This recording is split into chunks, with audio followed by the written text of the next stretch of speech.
Start live streaming on Twitch using Streamlabs. First of all, launch the Streamlabs desktop app and here click on login and log in with your Twitch account. Scroll down and click on authorize. Once you successfully signed in Streamlabs with your Twitch account, now add here your video sources, or if you want to stream any specific application on your Twitch, click on this plus icon to create a new source and here select window capture. Click on add source and add source. Click on this window drop down and just go ahead and select the window that you want to stream on your Twitch. And after that, click on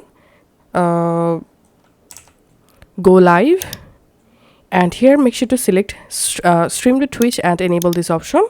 Now enter here your live title. You can select here your Twitch category. You can add some Twitch tags and you can add content classification.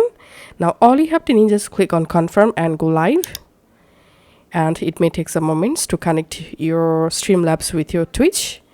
So as you can see, currently I'm in my Twitch live. Now I'm going to my Twitch and clicking on my profile photo, clicking on creator dashboard, selecting stream manager. And as you can see, currently I'm in live from my Streamlabs. Here you can see the preview.